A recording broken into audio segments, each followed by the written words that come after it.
Hello class 10th board aspirants, full वाला tuitions के इस स्पेशल एक्सप्लेनर में सभी का स्वागत है। आज हम लोग from the diary of Anne Frank का एकदम high energy edutainment style deep dive करने वाले हैं।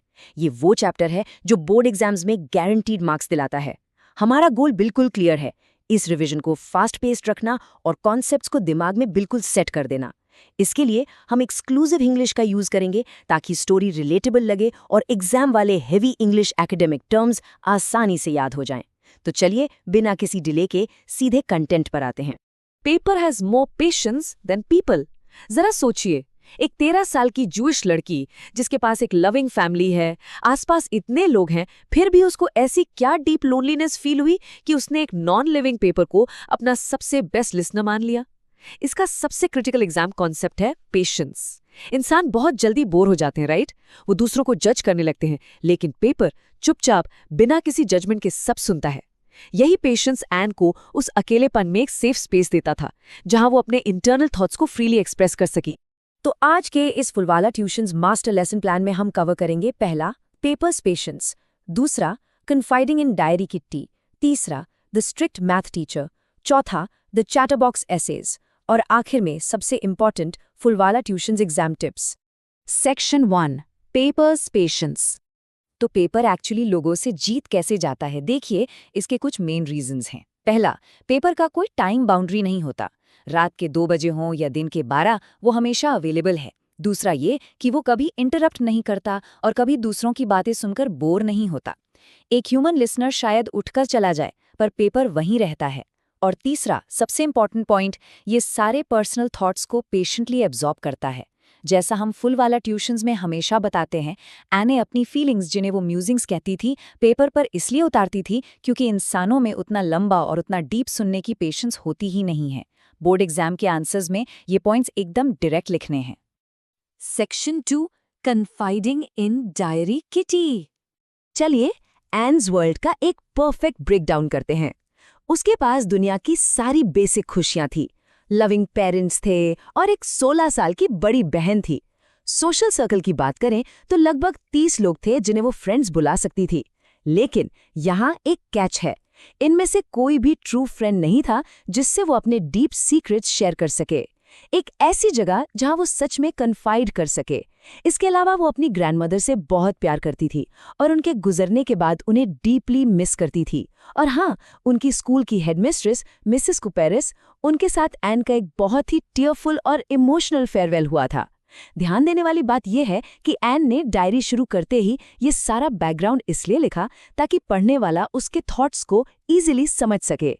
ये कॉन्सेप्ट फुल वाला ट्यूशंस के नोट्स में बिल्कुल क्रिस्टल क्लियर रखा गया है, क्योंकि बैकग्राउंड कॉन्टेक्स्ट एग्जाम के लिए एब्सोल्युटली एसेंशियल है। Section 3, the strict math teacher, result day anxiety. जरा इमेजिन कीजिए, क्लास के सारे बच्चे अपनी जगह पर बैठे डर से कांप रहे हैं। इसे हम इंग्लिश एकेडमिक लैंग्वेज में कहते हैं क्वेकिंग इन देयर बूट्स। बॉयज पीछे बैठकर बेट्स लगा रहे हैं कि कौन पास होगा और कौन अगली क्लास में नहीं जा पाएगा। सभी एकदम डरी हुई स्टेट में हैं। लेकिन एन का केस थोड़ा अलग था। वो अपने सारे सब्जेक्ट्स में पूरी तरह कॉन्फिडेंट थी, बस एक सब्जेक्ट को छोड़कर, और वो था मैथ्स।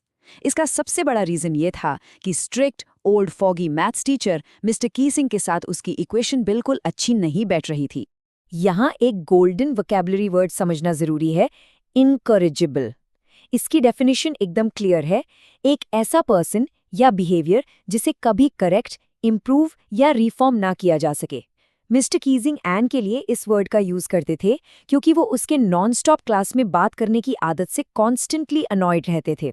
ये इनकॉरिजिबल एक ऐसा टर्म है जिसे कैरेक्टर स्केच या किसी लॉन्ग आंसर में एग्जामिनर को इम्प्रेस करने के लिए जरूर ड्रॉप करना चाहिए। Section 4, the chatterbox essays. अब आते हैं हिस्ट्री के उस लेजेंडरी क्लैश ऑफ बिट्स पर, जहां पनिशमेंट्स की एक पूरी क्रोनोलॉजी सेट हुई। डे 1 मिस्टर कीसिंग ने as a punishment essay topic दिया, अ चैटरबॉक्स। जब एन पर इसका असर नहीं हुआ और उसने बोलना जारी रखा, तो डे 2 को थोड़ा और इरिटेट होकर उन्होंने टॉपिक दिया, एन इनकॉरिजिबल चैटरबॉक्स।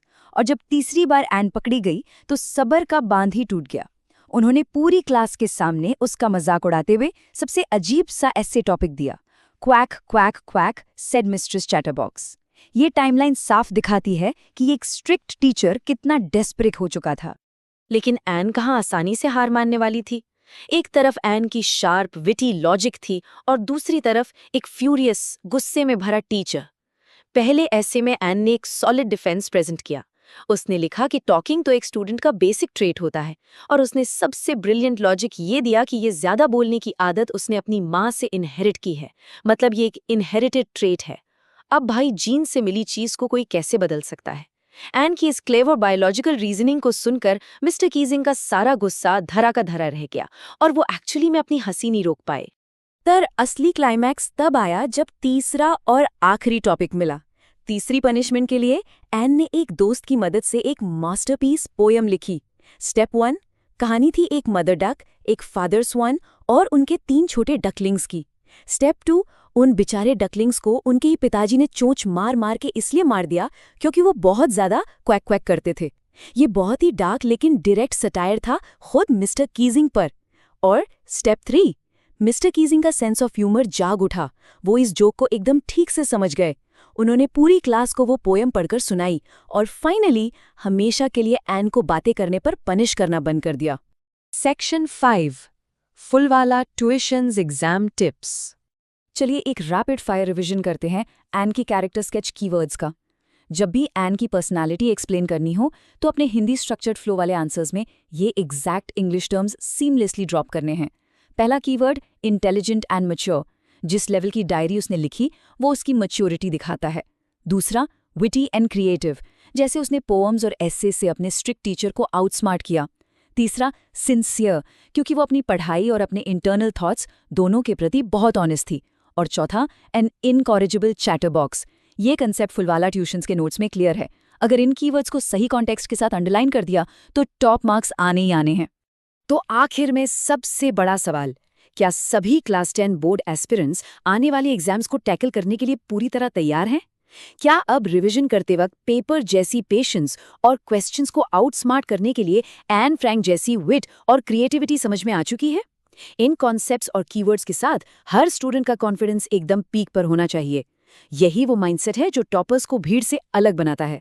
फुलवाला ट्यूशंस हमेशा एक अल्टीमेट स्टडी कंपेनियन बनकर इन्हीं कॉन्सेप्ट्स के साथ गाइडेंस देता रहेगा। खूब मेहनत करते रहिए, इन कीवर्ड्स को याद रखिए और एग्जाम्स में एक्सीलेंट परफॉर्म करके आइए। Keep revising and keep shining.